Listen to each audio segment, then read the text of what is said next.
This YouTuber, known for making informative videos on the world, is corrupt. In the world of YouTube, there is sometimes a change, or a flip, in someone's personality, and sometimes those problems with that YouTuber have been there all along.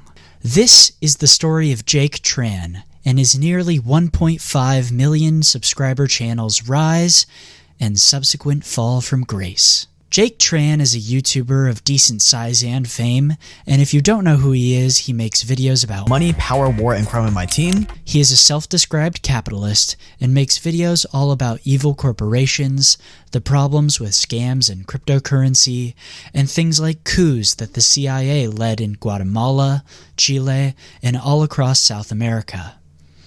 He would go deep into exposing corporations like Nestle,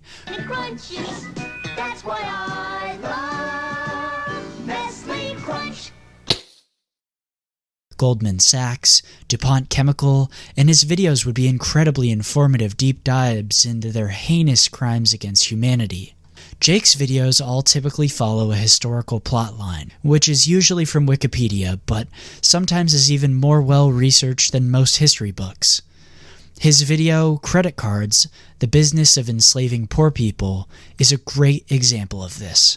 It shows the beginning of the creation of credit cards, how their business model helped people at first, and then devolved into deregulating credit cards so they could turn it into profiting off of people living paycheck to paycheck. Videos like this built Jake's following, exposing the dirty laundry of companies and of governments. But there was a problem. Money. You see, at the beginning of his channel, Jake would expose the problems with capitalism and with people like Elon Musk. Jake started putting ads at the end of his videos, which wasn't a problem at first, but then Jake got lazier. His videos began to lack in research, and he started putting several of his videos behind paywalls.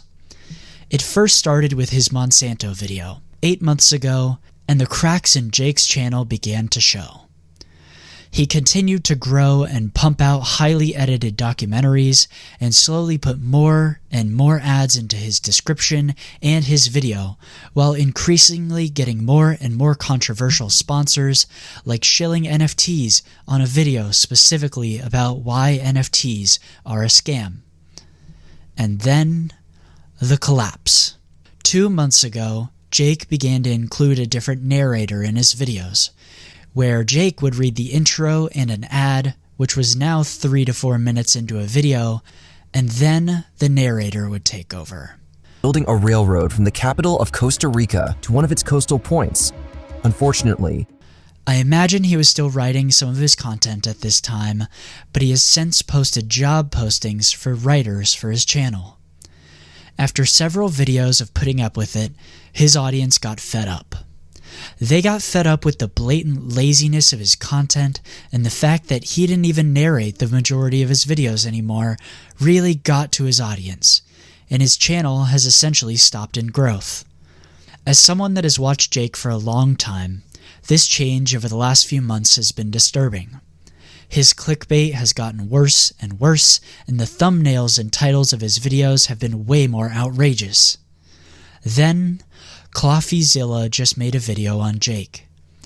Coffee is a YouTuber also known for exposing scams, especially in cryptocurrency and in the finance world.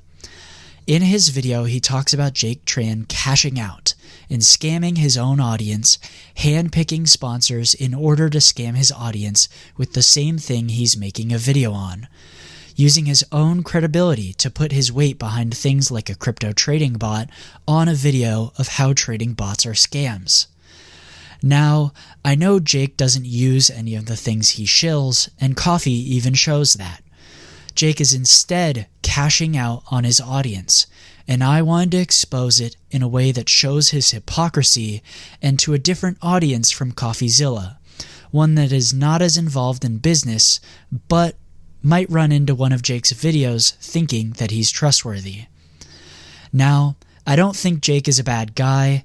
I think he's simply scamming his audience, and he uses a leftist aesthetic to make money off his credibility that comes from exposing horrible corporations and government actions. I like Jake's content, and I would like to see a return to form, and for him to fix his actions and to stop scamming people. Thank you for watching this video. If you liked it, please check out my other videos, and there's more content coming like this soon.